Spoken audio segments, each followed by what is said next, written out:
खुलुमबाय बे समाव बडलेण्ड इंखं टेलिभिजननि स्टुडिअ आं मिथिका नार्जारि। खुलुमबाय बे समाव दङ बडलेण्ड इंखं टेलिभिजननि स्टुडिअ आं खोमथागोरा गयारि।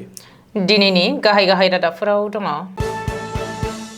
गुवाहाटीआव पुलिस हान्जानि सायाव गुलि गावदों। रङियायाव रेलगारिनिफ्राय गोग्लैनानै सासे आइजोनि जिउ खहा। आलफानि आगु दैदेनगिरि दृष्टि राजख'वाया बिजेपिआव हाबसिगोन। खोला करियानि हाग्रायाव अर खामनानै सा 18 सुबुंनि जिउ खहा आरो गोबां जखम। नेहुनि भाइस चेन्सेलरखौ होखारनांगौनि थाखाय मेघालयनि एमपि डक्टर रिकी एजे सिंखननि दाबि। प्राइभेट स्कुलफोरा आनजाद खुंनो मोननाय नंलिया। सीमा बारना हाबखुमानो नाजानाय साथाम बांलादेशी नोगोरारिखौ फिन दैथायहरफिनदों। लख्राजों गाग्लोबजानानै सासे लाइमोना गोब्राब जखम। खावनानै लांनाय गोबां फ्रिजजों बुंनाय ट्राकखौ जब्द खालामदों पुलिसआ। काछाराव 20 कौटि बेसेननि जावा टेब्लेट जब्द खालामदों पुलिसआ। दानिया फैदिनि आबुं रादाबाव।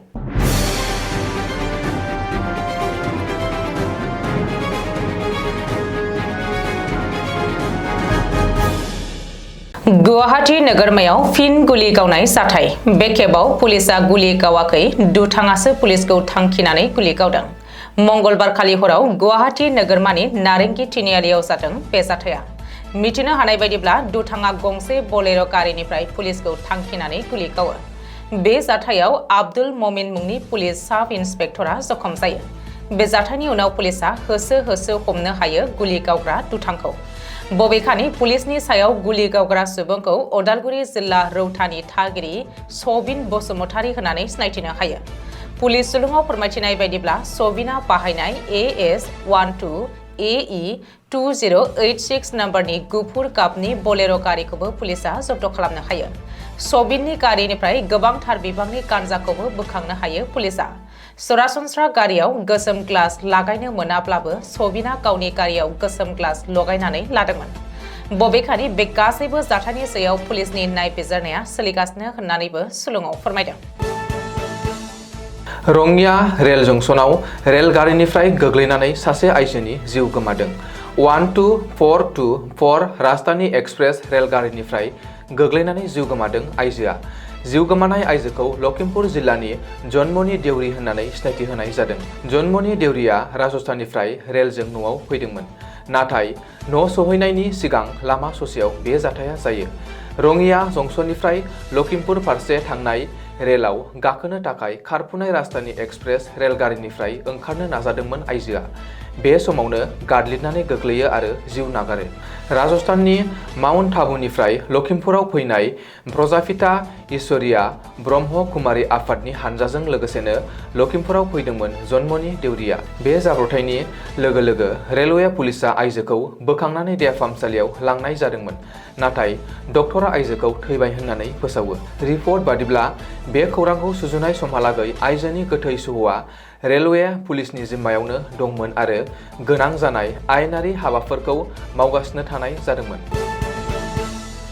उदखारि आफाद आलफा उदांनि आगु दैदेनगिरि कामान्डार दृष्टि राजख'वा एबा मनज राभाया राजखान्थिनि आगानाव। खुंथाय गोहोआव थानाय बिजेपि हान्जायाव हाबसिगोन आगु आलफा दैदेनगिरि दृष्टि राजख'वाया। राजखान्थियाव हाबनायनि बागै आगुनि उदखारिया बुंनाय बायदिब्ला गावखौ बिजेपिआव सोनो थाखाय सावरायनाया सोलिगासिनो दङ आरो गावबो राभा हासं अट'नमास काउन्सिलनि CEM धंकेश्वर राभाजों सावरायनानै सुबुरुन लागासिनो।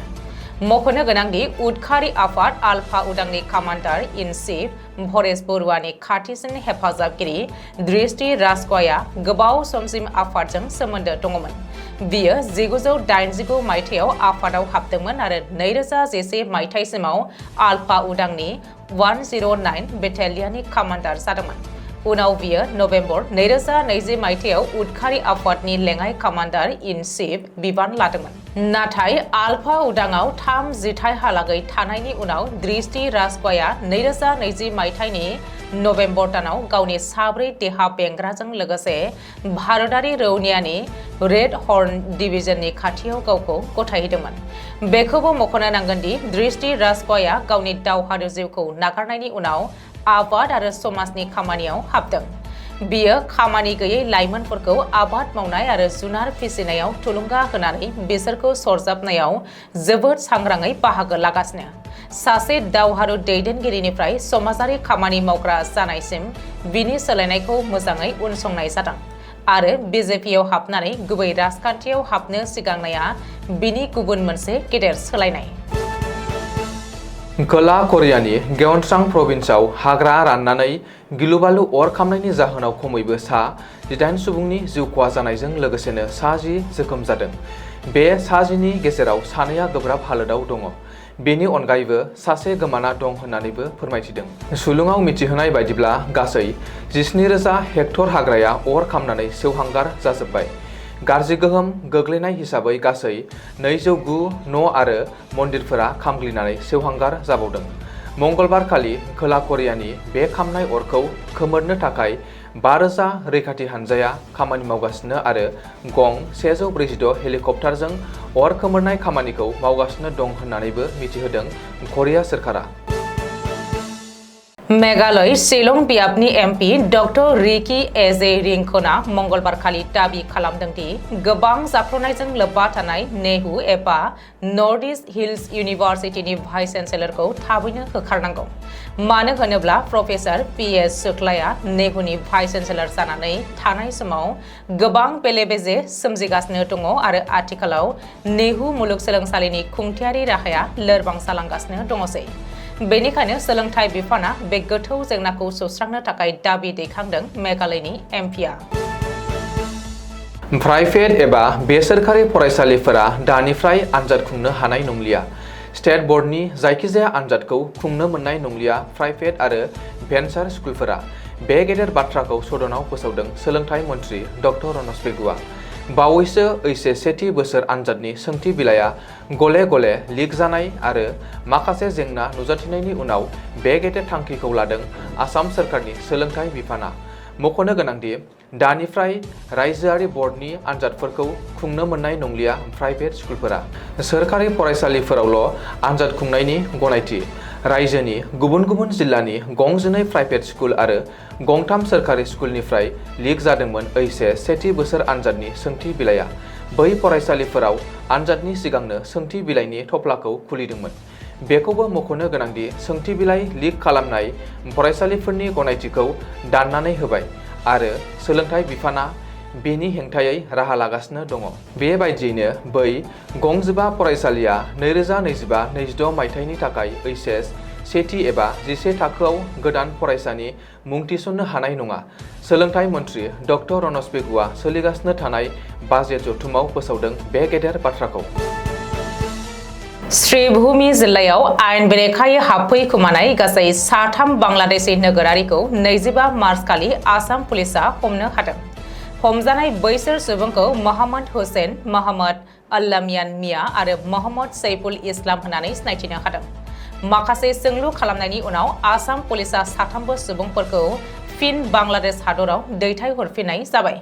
मिथिनो हानाय बायदिब्ला दासान्दि सोलिफुबाय थानाय आयेननि बेरेखा सिमा बारनानै आसामाव हाबफैखोमानाय जाथायखौ बिथा खालामनानै पुलिसआ गोख्रों अपारेशन खालामनायनि जाहोनाव बांलादेशी नोगोरारिफोरखौ हमनानै फिन दैथायहरफिननाय जादों।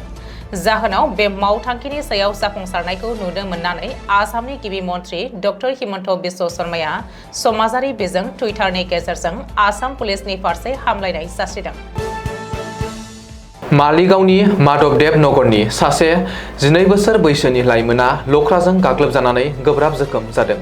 बे जाथायनि माखासे समनि उनावनो ओनसोलाव दुंहाव थासारि सोमजिनायखौ नुनो मोननाय जादों। गाग्लोबजानाय लाइमोनखौ फारुक आली होननानै सिनायथि होनाय जादों। गोब्राब जोखोम जानाय लाइमोनखौ फाहामथाय होनो राहा लानायजों लोगोसेनो ओनसोलाव लख्रा ओंखारनायखौ लानानै थागिबि सुबुंफोरा रैखाथिनि थाखाय गोबाङैनो जिंगा सिखांदों। थिग बेबायदिनो बकाकाटनि नुमुलिगर फरेस्ट बिट मावख'नि सिङाव थानाय बुटे साफरियाव मंगलबार मोनानि समाव लख्राजों गाग्लोबजानानै सासे सुबुंनि जिउ खहा जादों। जिउ गोमानाय सुबुंखौ देरगाव पुलिस थानानि सिङाव थानाय सेलेक गामिनि गपिनाथ मिलि होननानै मिथिहोनाय जादों। मिन्थिनो हानाय बादिब्ला सानफ्रामबोनि बादिनो मंगलबार खालिबो गपिनाथआ गावनि मोसौखौ लायनो थांनायाव हरखाबै मासे गिदिर लख्राया बिनि सायाव बारसिना गाग्लोबदों होननानै रिपर्टआव बुंदों। गाग्लोबनाय समाव बियो गोबारै हस्रिखावनायनि जाहोनाव गामिनि सुबुंफोरा जाथायसालियाव गोख्रैनो खारबोनानै नायफैदोंमोनब्लाबो लख्राया गपिनाथखौ अरथारनानै हाग्रा गेजेराव बुद्रुनानै लाना थांबायमोन। जाहोनाव गामियारिफोरा जाथायसालियाव लोमसावनाय थै, जिख्लाबसे गस्लानि बाहागो, सेन्देल आरो सहखौ बुद्रुनानै लांनाय सिनफोरखौल' नुनो मोन्दोंमोन होननानै गामियारिफोरा बुंथिदों। खौरां मोननायनि उनाव गलाघाट रेन्ज अफिसार आरो नुमुलिगर बिट मावख'नि गासै 15 मावफारियाफोरा मोनानि समावनो जाथायसालियाव थांनानै नागिरहैनायाव हाग्रानि लांदां ओनसोलनिफ्राय गपिनाथनि सहखौ दिहुननानै लाबोनाय जायो। श्रीभूमि जिल्लायाव पुलिसनि मोनसे हानजाया खावनाय गं 54 रेफ्रिजारेटरखौ लानानै थांनाय गंसे ट्राकखौ जब्द खालामनो हादों। बेजों लोगोसेनो गासै 7 सिखावखौबो पुलिसआ खानो हादों। बे जाथायाव हमजानाय दायनिगिरिफोरखौ सिलचरनि अबु सालिम बरभुया, जाबिर इकबाल लस्कर, अबु साजाद आरो ड्राइभार जाबिर हुसैन होनानै सिनायथिनाय जादों। मिथिनो हानाय बायदिब्ला खावनाय रेफ्रिजारेटरफोरखौ गुवाहाटीनिफ्राय आगरतला फारसे लांगासिनो दङमोन। जब्द खालामनाय ट्राकखौ AS01 KC 0727 होनानै मिथिनो मोन्दों। बेनि अनगायैबो स्रोद संदाननायनि गेजेरजों बशिष्ठ पुलिस थाना आरो जराबाद OPनि मोनसे हानजाया 24 घन्टानि गेजेरावनो जराबाद नाका पइन्टनि साखाथियाव 2 सिखावखौ खानो हादों। खाजानाय दायनिगिरिफोरखौ नुनमाटिनि बाबु बर' 19 बोसोर आरो बाबुल साहा 23 बोसोर होनानै सिनायथिनो हादों। बिसोर सानैखौबो AS01 SC 7340 नाम्बारनि खावनाय टाटा मेजिकजों दावबायनाय समाव पुलिसआ हमनो हादों। बेनि अनगायैबो बिसोरनिफ्राय सिग्रोमनायाव रेलवे ट्रेकआव बाहायग्रा 12 हेभि आयरन, डिजेल खावग्रा 2 खालि थाव दुंग्रा, गंसे काटार बायदि खावनायाव बाहायग्रा मुवा बेसादफोरखौ जब्द खालामनो हादों होननानै रिपर्टआव फोरमायदों। ड्राग्सनि बेरेखायै गोख्रों सिग्रोमनायनि जाहोनाव आसाम पुलिसआ काछार जिल्लायाव 20 कौटि बेसेननि गासै 60,000 जाबा टेब्लेट जब्द खालामनो हादों। मिन्थिनो हानाय बादिब्ला स्रोद संदाननानै आसाम मिजोराम सिमनायाव ड्राग्स फालांगि खालामनायनि सायाव गोख्रों दिथा होनायनि उनावनो बे जाफुंसारनाया फैदोंमोन होननानै फोरमायथिदों। पुलिसनि मोनसे हानजाया धलाई पुलिस थानानि सिङाव थानाय बागानी गबिन्दरपुरनि 36 बोसोर बैसोनि महम्मद दिल बहरनि न'आव सिग्रोमनाय जादोंमोन। जाहोनाव न'नि सिलिंआव दोनखोमानाय जाबा टेब्लेटखौ जब्द खालामनो हादों होननानै काछारनि SP नुमल महत्ताया रिपर्टआव बुंदों। बेनि अनगायैबो बैफोर टेब्लेटफोराव साइक'ट्रपिक साबस्टेन्स थानायजों लोगोसेनो बेखौ साखाथि रायजोनिफ्राय लाबोदोंमोन होननानै फोरमायबावदों। बबेखानि पुलिसआ बे जाथायनि सायाव गोख्रों नायबिजिरनायनि थिरांथा लानायबो जाबाय। दिनैनि रादाबा एसेनोसै। गोजोन्थों।